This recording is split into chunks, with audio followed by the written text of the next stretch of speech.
Will have to like balance it. இத வந்து ஒரு கேள்வி கேட்டாங்க, அது நான் ஒரு பதில் சொன்னேன். அது சொல்றதுல வந்து ஒரு பாயிண்ட் வந்து ஒரு மாதிரி சொல்லியிருப்பேன், அதை மட்டும் எடுத்து போட்டு இது போட்டு விட்டாங்களா, அது போட்டு நம்ம உயிர் வாங்கி தரோம். அப்புறம் சொல்லிட்டேன், ஏடாடி எது பேசாலும் பிரச்சனையா இருக்குது, யோசிச்சு பேச வேண்டியது. நிறைய பேர் தான் பயப்படுறாங்க பேசுறதுக்கு. பொய் பேச மாட்டேன், ஏதாவது மாட்டிப்போம். அந்த மாற்றத்தை வந்து பொய் சொல்ற மாதிரி ஆகலாம் ஆகலாம்.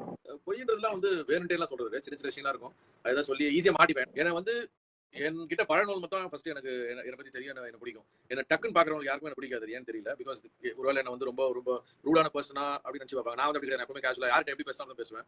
ஸோ அதனால வந்து நிறைய பேர் டக்குன்னு அது வந்து புரியாது. அது ப்ராப்ளம் என்னோட மைனஸா இருக்கலாம். கைலாஸ் கழிச்சுனா எடுத்து போயிட்டு வீட்டுல கொண்டாடிட்டு கொடுத்துருவேன். எனக்கு அவங்க மாசமா ஏதோ சின்ன போட்டு சம்பளமா கொடுப்பாங்க. அவ்வளவுதான். அந்த டே வந்துச்சுன்னா வந்து நம்ம ராசிக்கு வந்துச்சுன்னா அன்னைக்கு வந்து நீங்க என்னதான் பண்ணாலும் சரி, நம்ம வாய் சும்மா இருக்காது, உங்களுக்கு ஏதாவது பிரச்சனை வரும். ஏன்னா வந்து நான் வந்து சும்மா ஃபர்ஸ்ட்ல நம்பவே இல்லை இதெல்லாம்.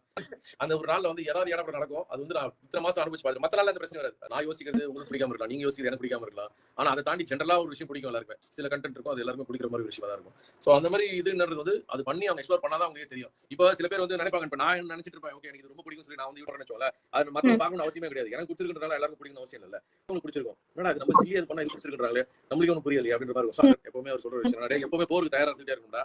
வீரர்கள் எல்லாருமே வந்து சும்மா கொண்டிருக்க மாட்டான், போர் இருக்கோ இல்லையோ தயாராகிட்டே இருப்பான். புரியுதுங்களா? அப்பதான் வந்து நாளைக்கு போர்ல டக்கு நேரம் போய் சண்டை போட முடியும். அந்த மாதிரி வந்து ஒரு போர் வீரனை போல் காத்திருக்காக காத்து கொண்டிருக்கும் போர் வீரனை போல் தயாராக இருக்க வேண்டும் அப்படின்னு வந்து எனக்கு சொல்லி கொடுத்தாரு.